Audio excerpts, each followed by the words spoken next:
The show is made possible in part by its supporting sponsors: Blue Water Power Group of Companies, Joe's Discount Tire, and AskGuy.ca.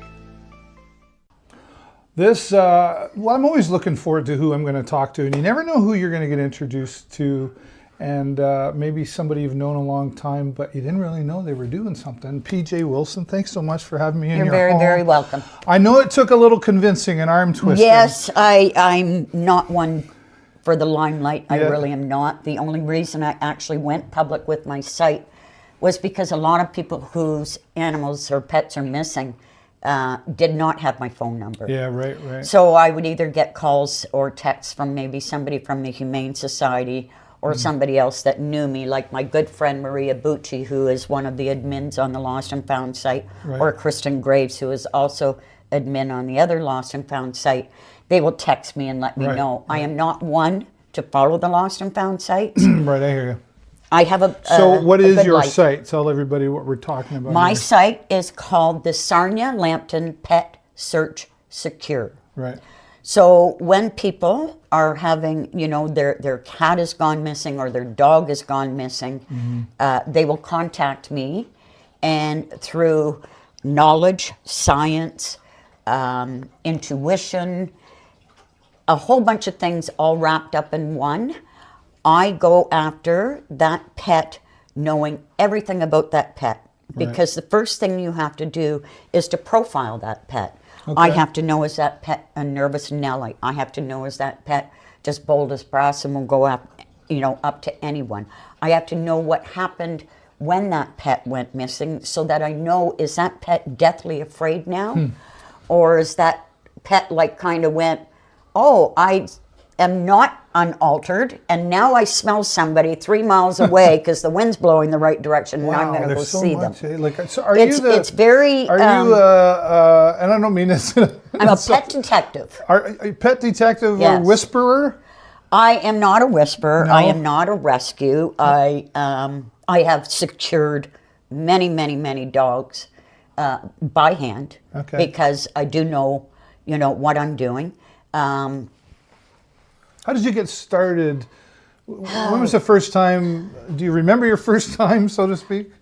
I've never been without a dog since I was 4 years old. Wow. And they have quite frankly gotten me to this age. Yeah. If it wasn't for the dogs in my life, I probably wouldn't be here. They really, honestly. Why is that? Just because they were always my crutch. Pets give you something nobody else can. They never judge you. They're always happy to see you. They're full of love. And I understand that with people when they lose their pet. Yeah. I understand what it feels like, because I had a dog that twice in this house, I have a gate that attaches to the backyard of another property. And twice I had somebody come through that gate and leave that gate wide open. And unbeknownst to me, my dog got out. And it happened twice. And there is no worse sinking feeling for somebody, because that's just exactly the same as losing their child. Yeah. It's a four-legged child, right? Well, I agree with you there. Like Jennifer, my wife, and we don't have dogs, and we don't have. She has fish. That's okay. I have fish, and honestly, too. and we jest about it. We say there's 103 why I don't have a dog. Because there's so much responsibility, is what we're really saying. And I've, my kids are grown now. I don't want any more kids, right? But then sometimes, I've seen people like yourself and others that they're so loyal to their dog as the dog is to them. And I never always understood it, but up until not too long ago, where somebody similar to yourself just explained the importance of having them in my life. And then when they pass on or have to be put down, it is a huge loss. And it's a grieving process, right? Yes, absolutely. And it's called HAB for short. HAB. And that means human-animal bond. Oh, wow. I've never heard of that. That is a MARN. MARN is the Missing Animal Response Network, in which I'm trained and certified. Oh. There are people mostly in North America. There are quite a few in Ontario that I talk to on a regular basis. And it's money to take these courses. It's not something Sure, free. sure. You don't just go on Google and Right. search how do you do this. All of these people have taken money out of their own pocket to buy equipment, to take courses, to refine their skills and knowledge. You know, I may have somebody who I also know as a tracker trapper reach out to me and say, PJ, I've got this case. Or I may reach out to somebody else. And, you know, through experience, then they may tell me something about a certain breed that I don't know about. Oh, I see. So there are... Yeah, I suppose you'd really have to Yes. stay informed regularly. For instance, Yeah. the guardian breeds, okay? So your Great Pyrenees, that type of thing. Those type of dogs will wander and wander and wander, and they will take... for instance, I was involved in one in the Grand Bend area that got away from a rescue and sadly was killed on Highway 21. Not without us trying desperately. I had my big sensor traps out and everything. But that dog actually went from one sighting on the Thursday night at almost 8 p.m., was hit 18 kilometers away and killed, and was almost to Thetford. Wow. Was almost to Grog's restaurant. Sometimes they that's search, huge, right? yeah. So you take a dog that's been from a rescue, and that dog has been in a foster home with other dogs, and it's done marvelously well in a foster home. Sometimes because they have other dogs, now that dog is now adopted through a rescue. So somebody transport that dog to somebody else. Well, in that dog's head, you're just passing him off to a complete and total stranger. Right, right. That's what goes through that You're like dog's head. taking my kid and going, here. That's right. Take my kid. That's pretty much it. And so in that Yeah. dog's brain, it's searching to get back it's- to it's what is familiar, It's searching to get back. confused now then, yeah. Confused. What the olfactory sense in the brain, we have it as well as animals, but in animals it changes drastically. So if you have a dog, for instance, that has gotten out, but somebody chases the dog, Okay. not recommended. They have 4 legs, we have 2. Right. You will never You're not gonna ever catch- win the race, yeah. but you may harm that dog by getting it killed because it runs across it the road runs, and gets yeah. hit. The best thing to do is to ignore the dog completely. Do not make eye contact. It's the only way to keep that dog calm. Right. Right? And that's where I come in to secure the dog. But what I do is I look at, if you called me today and you said, PJ, my dog just got out the back gate. And I will say to you, Dave, tell me everything about your dog. Is your dog, like, will your dog go up to people or will your dog run away from people? Do you walk your dog in a certain area? Because I want you to walk that area right now. Dogs are creatures of habit. So if it's lost in your neighborhood, it's going to behave a certain way.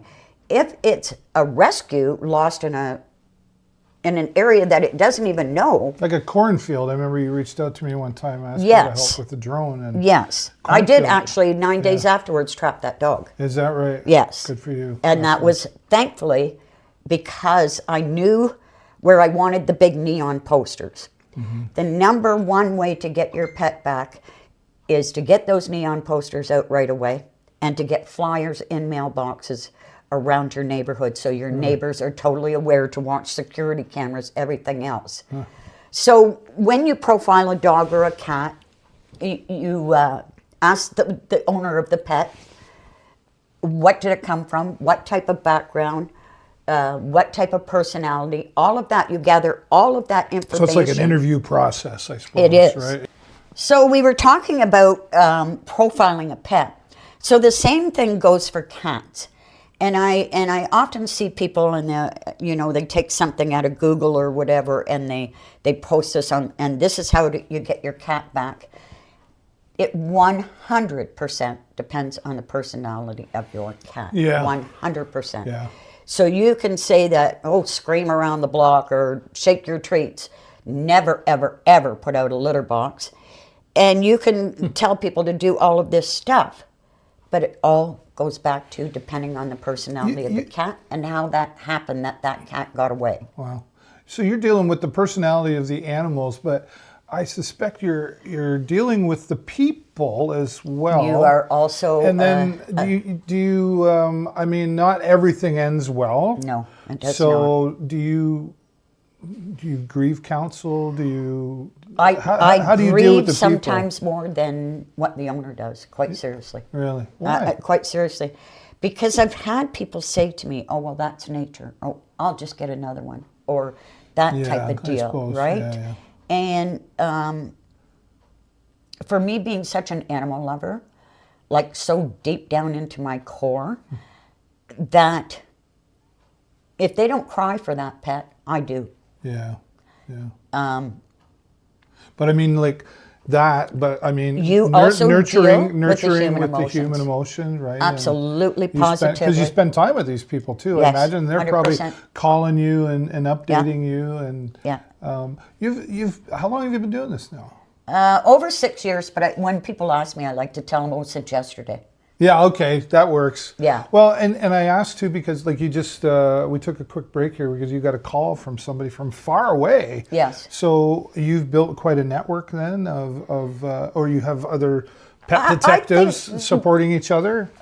That happens a lot. Happens a lot. We do, throw ideas out. I belong to a site called Lost Dog Trapping. Okay. And it's mostly American. However, there's a lot of us, especially a lot of us in Ontario, that are on this site. So if somebody has a difficult case, we all will, I don't want to say put in our 2 cents worth, we'll offer something that they may have not have thought about. Mm-hmm. And the same goes here, right? So for instance, if I know a dog who's very fearful and hides under a bed, I know that I have to disguise that trap.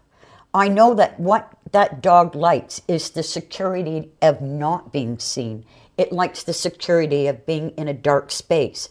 So if that's the case, when I have because I have a lot of traps, I will take a trap out, and if it's a big trap, like one of my big sensor traps, I've disguised it in corn cobs and everything else. I see, okay. So it looks part of the scenery. Sure, yeah. Or for instance, I've asked people who I may have a stubborn cat. Sometimes I've had to use a big dog trap getting people's stubborn cats back. But I'll ask them. Cats aren't stubborn. What are you talking about? Yeah. I'll ask them, what does your cat like? Does your cat like to go into bags? Does your cat like to go into boxes? So I'll put a trap right inside a cardboard box. Mm-hmm. Mm-hmm. So to the cat, it's a cardboard box because they like it, right? Clever. To you and I, it's a trap inside of a cardboard box. Now these traps, and you've technology that you do. This is this is a lot of work. It's a lot of work. People think, and there's an expense to it. Yes. Do you? Is this something you just do, or yes, you don't charge you don't charge a fee? I do not charge a fee. Wow. I do this my own time, my own expense. I've had wonderful people who have paid me back for flyers and posters and given me gas cards and chocolates and cards of thanks and everything, and that's wonderful. But no, I do not ask for a fee. That what? That is all I need. Yeah. All I need is a thank you, and I know that it's been worthwhile. Yeah. That to me warms my heart more than especially anything. When you do find, and then you probably see you make yourself there for the reunion, of course, of the. Not always. No? Not always. And I have to admit, I've had people come up and say, "You got my cat back," or "You got my dog back," and I don't remember them. I remember more the ones I don't get back. Yeah. Those are the ones that scar my soul. They haunt me. Because then I also have to witness what that did to those owners as well. Right. Right? And I have to be there to make sure they know that I cared as much about their pet as they did. And I do.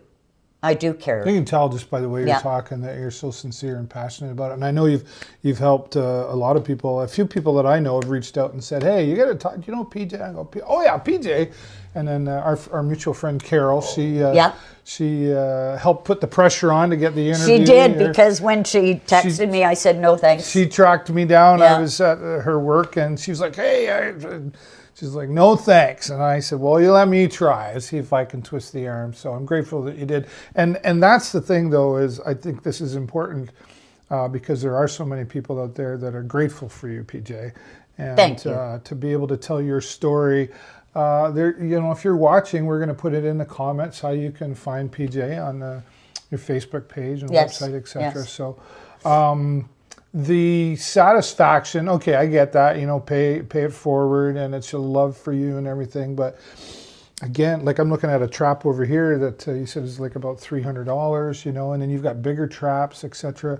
How do you fund all of this, though? Out of my own pocket. Just that, yeah. Yeah, right? it's my retirement. Yeah. Quite frankly, I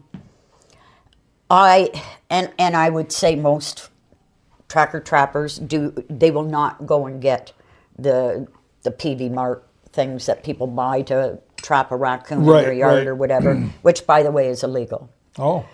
The ministry, you can get fined heavily unless you are using somebody with a license. The reason being is you may be separating a mother from babies. Right. And then those babies starve, and it's a horrible death. So you are not allowed to trap wild animals and remove them from your property and take them way the heck in Timbuktu. Really, even on my own property? You are not allowed to. If the ministry catches you, you will be fined. Wow. If somebody rats you out, you will be fined. Wow. It is true. I guess it makes sense. I mean, I never really It's to thought protect about those it. babies, Yeah, right? yeah. We don't all know. Nature and the environment and all that stuff. Yes, and we have to remember, we encroached on their land. It's not the other way around. It's the same as the indigenous people. We encroached on their land. Right. You know, this is...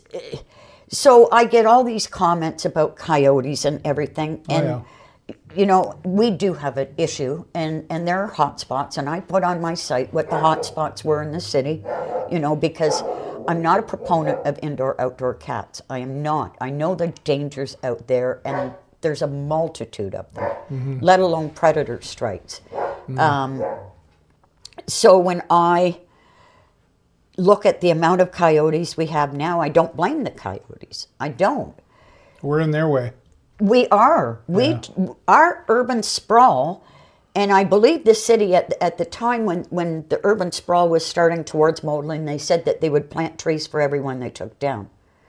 And I'm sorry, but I don't think that's happened. Okay. So now, what's happened to all those opossums and all those raccoons and all those skunks? Right.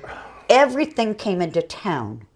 And then the coyotes were left with no food, and so they followed into town as well, right? And now they have indoor-outdoor cats, some who, of course, are used to dogs in the home and don't think twice. They can smell them, but if they don't get away, like up a tree or under a deck or whatever, they're not going to outrun them. Right. Right? And coyotes can easily scale a 12-foot fence without even thinking twice. I saw my first coyote, it was probably 2 or 3 months ago, actually. And it's the first, I've heard them, and then it was the first time I saw, and I was like, ooh, They're beautiful animals. I actually had to call MCON just the other day. There was one deceased on the 40. Oh, no. Yeah. There's been a few hit on the 40, and I've actually been on the 40 and watched them come out of the ditch along the side and just start walking, right? They're in search of a rabbit or whatever they can get their hands on. You're so comfortable, obviously, around animals and well, cats and dogs, I guess, specifically. But let me ask you this question. I think I told you a quick story before we got started that I was bit by a St. Bernard when I was a child. I was about, I don't know, I was about 10 years old. I was delivering newspapers, and they had this dog, and it was always the 4 houses before I got there. Anyway, one day, you know, I reacted naturally, I think. I put my hands up, and he jumped up, and then I got bit in the butt. And that's something you that will stay with you. And so, like, even coming here, like, I felt good because you were in the room, but I was still. How does somebody like me or anybody else who's had that experience, can you overcome that fear? You can, because here's the thing about dogs, just like horses. They sense it. Yeah. Well, right? They feel that adrenaline. They smell adrenaline. So if your adrenaline is going in a negative way, where you're all hyped up and you're all, oh my God, this dog's going to bite me or whatever, you're projecting that anxiety and stress and everything right onto that but I'm dog. like afraid to put my hand out because you might bite it off. Don't, because people do that all the time. A dog wagging his tail doesn't necessarily mean that dog's happy and won't bite you. No, okay. not at all. A dog can wag its tail and you put your hand out thinking, oh, that's a friendly dog, and it'll chomp on you. Yeah. Right? But I would say 95% are fear bites. It's because that dog is petrified. That dog is scared. And then that other 5%, there are some just mean dogs, whether they were born that way or whether somebody taught them to be mean. Right. And then they're kind of like humans. Exactly. And then they're a ticking time bomb, right? Yeah.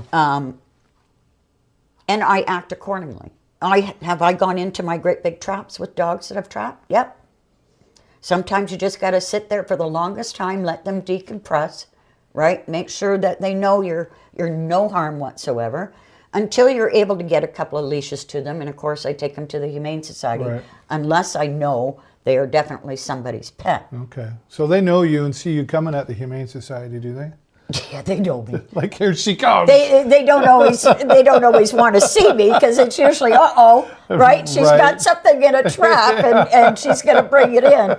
But yes, I love our Humane Society is just, they're amazing. The people are amazing. The staff is amazing. The love and joy they have for those animals is amazing. It's a very, very, very hard job. When I was young, when I was in high school, I volunteered at the Sarnia Animal Hospital, which is long gone. Old Doc Wilson, right? Used to be in front of the Kmart. Yep, where I know who you're talking Firehouse Sub is. Yep. And I volunteered, and I would come home crying just about every day. And my mother said, "You'll never make it as a veterinarian." And she was right. She didn't realize, nor did my father, that I was hiding cats and dogs in my closet and everything else, right? And I'd get up at 5:30 in the morning and let them outside. I can totally see you doing that. I had snakes under my bed till my sister ratted me out. They've always been my life. So, yes, I have been bit. I've been bit 3 times. Yeah. But then... Part of the profession, I guess. Well, it's not a profession because, first of all, I would never consider myself... I would consider myself knowledgeable. I would not consider myself a professional. I would not consider myself an expert in the field, no? No. I will do everything to get your pet back. I will tell you through knowledge, through intuition, through everything, what is likely to happen. I've gotten pets back over the phone, just talking to people and telling them what they needed to do. I've hand secured pets in people's yards, and I'm sure if they watched their security cameras, they probably thought, who is this nutball sitting in the middle of my backyard, right? But if that dog is now in there, and I've got to hand secure that dog, I have to wait that dog out so that dog knows I'm not a threat. I don't look at the dog. I have my nice rotisserie chicken, or I have my nice stinky treats. And I don't make eye contact. And I sit there and I toss the treats until that dog will get closer to me. And then I'll, make sure that dog has no anxiety and put a couple of leashes around him. And, that's that. I've had one that I literally had to eventually pick up. Yeah. Lift his head, put the leash around it, because by that time he had ran so much and was laying beside me that... He was tired out, right? And hungry, they get exhausted. probably. Yeah. Hungry. Some dogs give in more easily than others. Some dogs settle more quickly than others. And this is one of the biggest things about chasing dogs. People go, and it's just human nature, right? They see a dog and the dog's gotten out and they chase it because they want to catch it. And it is 10,000% the wrong thing to do. Yeah. The best thing to do is to either make neighbors aware, is this somebody's dog that you see in somebody's yard, or take a picture, put it on the lost and found sites. 9 times out of 10, somebody knows who it belongs to. Right. But when you chase a dog, and we'll use the little Yorkie a few weeks back as an example, okay? So little Susie Q, this little Yorkie that this couple had just gotten, right? And it was a rescue dog. Once again, 95% of all dogs that take off are rescues. Right. Right? And is that because they're scared or yes, something startles them and they just it's get not away even from just it? that. It's like how I already explained to you. They have come from one situation into a totally different one. Right. And now they're like, how do I get back? Right. How do I get back to what I know? So Amish and Mennonite, backyard breeders to the worst, right? So you have rescues that go and take these dogs that they're going to either dump or shoot and kill. The rescues take these dogs, but then the rescues don't tell the adopters where these dogs have come from. So these dogs, all they know is this little cage and being automatically fed. Right. And they don't get out in sunshine. They don't get out in grass. There's They no don't love. have love. They don't have HAB. There is no human-animal bond. Right. Okay? So now you take this dog and a rescue sells this dog to somebody else. But that person is unsuspecting. They just think, okay, I've got a dog, right? That dog looks at them and goes, oh my God, who are you? And books it and takes off, okay? So I'm just going to, because I think I've done like 9 dogs in the last 3 weeks or something. Wow. It's been crazy busy. So you look at little Susie Q, and Susie Q's mom took her with her and went to the metro and was going to be a couple of minutes. Wasn't a hot day or anything. Was going to be a couple of minutes in the metro. Was going to run in and grab something. She opened the door. Susie Q booked it. Then what happened? People chased Susie Q. Right, trying to get it back, trying to help. They think they're helping, yeah. Trying to help. That puts the fear of God into any dog, let alone a small dog. I don't like being chased either. Right. And smaller dogs are more hyper, right, than the big, large, galloping breed that kind of, a lab is like blah, blah, blah, blah. So it got chased. What does that dog do? It tries to find a place to hide and be invisible. Yeah. So that was 6 days. That was 6 days of over 800 flyers in, I couldn't tell you how many block radius, posters galore, so that we knew what Susie Q was doing. Yep. But the biggest thing to keep Susie Q safe was to ignore her and not pay attention. And interesting, yeah. So then I was able to track down where she was. And I can show you pictures. So what I did was first, I went and got some warm chicken, and I put down a bowl of water, and I had one of my cameras on it, and I left. I got back in my van so she couldn't see me, and I went down the street, and sure enough, my camera's going off like crazy. She came out, she ate the chicken, she drank the water, and I went and got the trap. And I said to the owner, now it may take a little longer because she's just eaten. Right. Didn't take long at all. Put the trap down. I don't think we were gone 5 minutes and she was in the trap. Wow. I would say that the eating, like, you said like 6 days, like that animal's hungry.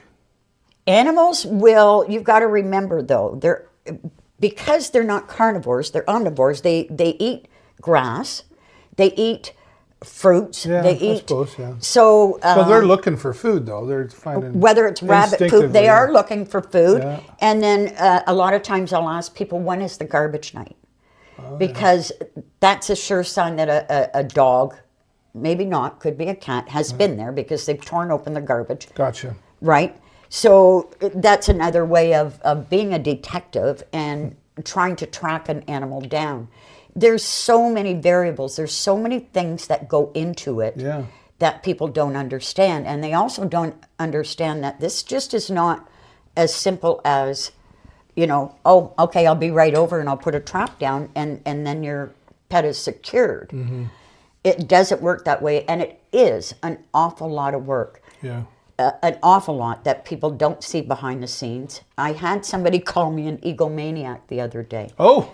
Now this was a fella, okay, who on my site. Was he asking for help? This one blew me away. I almost said to him, put your pipe down. So he called me an egomaniac, but everybody will know. I'm very quiet about where I am, what I'm doing, and I don't say boo until that animal is secured. Right. And A lot of patience involved. It is. Tons of patience. So, of course, he went on all these sites and, I did this, that, and this, and that, and this, and that. So who's the egomaniac? Yeah, right. Is it this one who wants attention to say that he's done all this? Yeah. Which was all the wrong thing to do, by the way. Gotcha, yeah. Or is it the one who doesn't say a darn word because I want that pet to stay calm and safe and not be Otherwise they stay hunted. hidden, right? Yeah. They know Not when they're be hunted. Yeah, right. They know when they're hunted by car. They know when they're hunted by people walking. They know when they're hunted They're by... Smart and resilient. Yeah. Will I get all of them back? Sadly, I will not. No. I won't. And sometimes it depends on terrain as well and where they are. But boy, oh boy, there are some that just... I had a little tiny miniature 6-pound poodle lost in Port Franks. People came, once again a rescue. They got out to their cottage.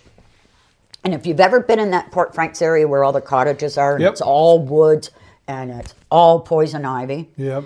And this little 6-pound miniature poodle, which was a puppy mill dog, they put it down on the ground, booked it.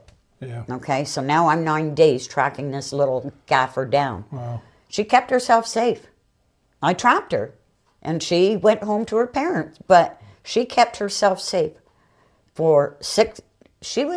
I'm trying to remember, they all start to...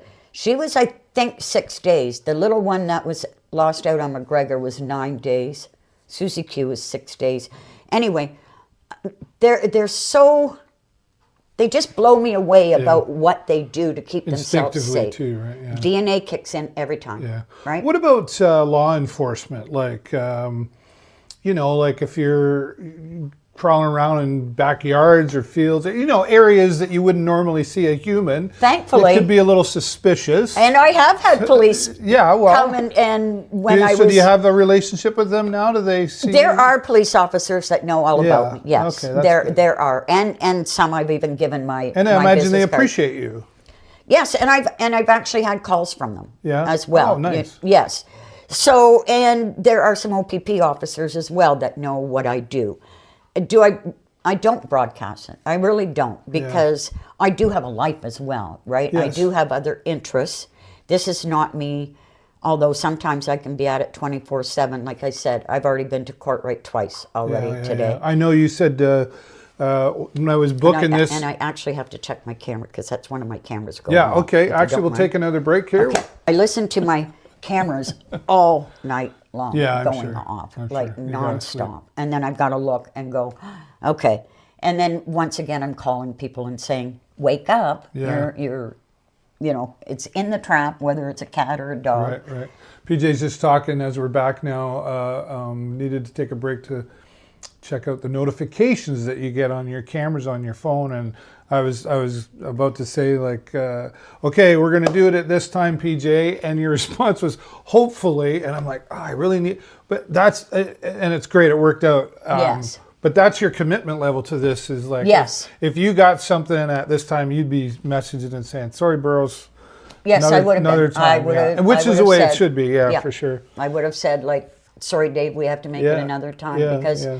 And I was going to say, like, timing is super I miss everything. important. I miss lunch dates with the girls that I played sports with for years. But you always make it to pool night, don't you? That is the one thing I will not give up, and I don't bring my phone. Yeah. Tonight I will bring my phone because I have. Yeah, you've got to try. But yes, like I said, it's consuming, but it doesn't consume me. No, you obviously enjoy it. You're passionate about it. But it do you brings me sleep? great joy. Like you got that thing beside the bed? No, usually I take a nap in the afternoons. Yeah. Honestly, quite honestly. Usually this is my nap time so I can... We're interrupting PJ's nap time. so I can grab a few Z's because I've been watching cameras all night, right? You play in the pool league. You said, let's talk about that a little bit. And how long have you been doing that? I can't even remember. Yeah, that long, I've right? played in out of bars that are no longer here anymore. Well, I've known you for... Actually, since time. Candace. So we're going back when Candace and I lived on Maxwell across... oh, wow. We were roommates. So you've known me since then. Yeah. So that is going back to the 80s. Dating ourselves.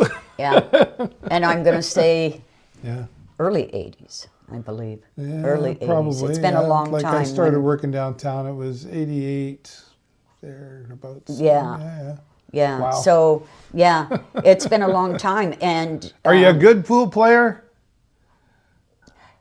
I'm a decent pool player. Okay, you're above average. I think anybody who plays in the league's above you know, I average. don't mind losing. I really don't. Yeah.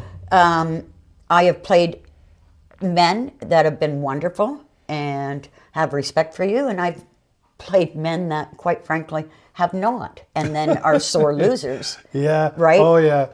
Don't get me started. That's Jennifer's like that. She's like, I just love winning against a guy. Well, There's something. I get it. I get it. It wasn't always equal. Right? only if a guy is already got that kind of attitude where they you can say, see it in their eyes. you can. Yeah. You You're like, can. oh. And to me, nobody is going to say to you they like to lose. Right. And if they do, they're not telling the truth. You just on a scale of 1 to 10 care about this much if you lose. Exactly. Yeah, I hear you. It won't define me. Yeah. I love it. It is. I can't play sports that I used to anymore, and I played a lot of sports. Yeah, like baseball and Baseball, judo, racquetball, hockey, ball hockey, broom ball. really Everything. hockey. Yes, but I've been in a couple of really bad accidents, really bad. Oh. And they broke me to pieces. And Like car accident? Or yes, Oh, yes. I didn't realize. Okay. and I was hit twice. Oh no. So that, the last one, honestly, for 2 years, I barely even walked. Oh. But then I thought, I can't sit here and rot. I was this go person, and then everything came to a standstill. That would be hard. It was very hard. And because of my love of animals, and because I already had, you know, I'm not going to say it was a gift because it's not. I already knew how to secure dogs by hand without people chasing Why them would and you everything. say that's not a gift? I think you've got a fantastic Because I gift. think people if they skill, wanted the but- knowledge, they could do it. If they Right. wanted the, you know, they could. I had a lady down the street. Oh my goodness, she was so mad at me because she was chasing this dog, this loose dog. And I said to her, stop. chasing. I'll get the dog. Just stop. Like, please. She piped off at me like there was no tomorrow. But I knew her chasing that dog. The dog's only going to go further and further and further away. And it's going to get hit, right? It's going to get especially hit. around here. Like Exactly, it's a busy here, yeah. street. So I have people get mad at me all the time, and thank goodness, even for a little short person, I have broad shoulders, and it just kind of bounces I've always off, said and it's the little ones you got to be careful of. it is my A little brother-in-law firecracker in that there. passed used to call me the Tasmanian devil. Oh wow, yeah, okay, right? I can see that one. Yeah, and quite frankly, now I can turn into one in a heartbeat. We're friends. I'm glad. We we'll are just keep friends. it that way. Yes. So, But people get mad at you. Like, I mean, I guess maybe, you know, in the moment, is it in the moment because they're emotional? Or is it sometimes, they yes. just don't understand? They're like, Exactly. you crazy You've egomaniac. hit both. Yeah. You've hit both because they don't understand this really truly is a science. Sure. There's so many factors that are involved in this, so they don't. They think, oh, you know, you're egotistical because you weren't saying anything, and you want to be the one that traps a dog and this, that, and the other thing. Nothing is further from the truth. I just know that less is more. In dog search, less is more. And if you have people who are not qualified to give out information, it can have just horrendous results, right? Horrendous results. You look at that poor lab on the 402, right? People, you have to let that dog navigate the traffic and stay away from it. Instead of everybody coming out, stopping their car, chasing a dog, and then the dog It's gets just hit. lack of education, I guess. It right? is. You know, it's People fair try enough hard. to respond that way. I mean, we want So to when help, I but do we're it- just not thinking. The proper way, which is to leave that dog alone. We'll get sightings. We'll get sightings because we put posters and flyers out. We'll get sightings and we'll know, all right? Leave the dog alone. That way the dog stays calm. The dog will settle in an area. Right, yeah. if you continue to chase, the dog just gets further and further and further away and never settles. Yeah. What's easier to track, a cat or a dog? That's a really Is that apples hard and oranges question. Well, like I said, it always depends on the personality of the pet in the first place, right? I've had cats that I've gotten back after 6 weeks. I've had a couple that, lived out Kamlaki Way, and one of their cats went missing and everything, and we had traps and cameras out and whatnot.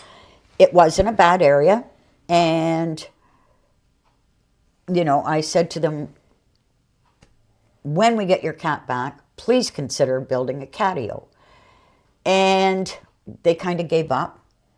And 3 months later, that cat came home. Is that part of, how many times did you read The Incredible Journey growing up? Actually, never. No? No. You know but the book however, I'm talking about? Yes, I do. Story, yeah. I do know, and it happens. It was a great book. Well, I was just going to say, how true is that? Like there's...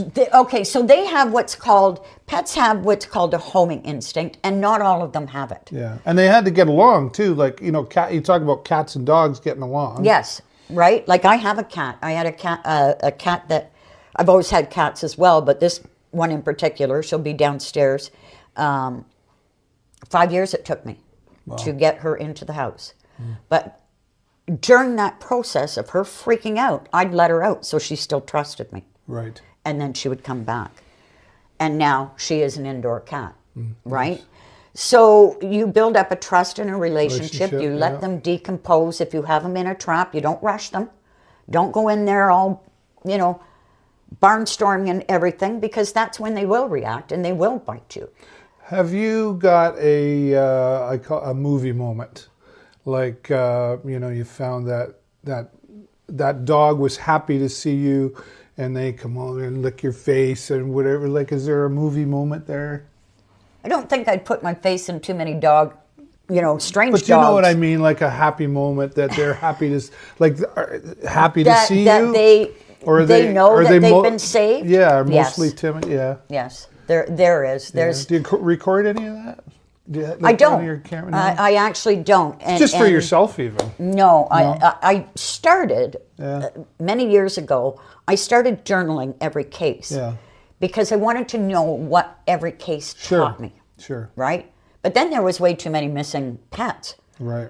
And I started, every picture I would write on the picture the date that either it was secured or found or this, that, or the other thing. It got too much. Sure. It got too much, and then I just, it's not for me. Gotcha. It is not for me, and it's never been for me, and it never will be for me. It is to get that fur baby home. Right. Before something happens. You got one mission, right?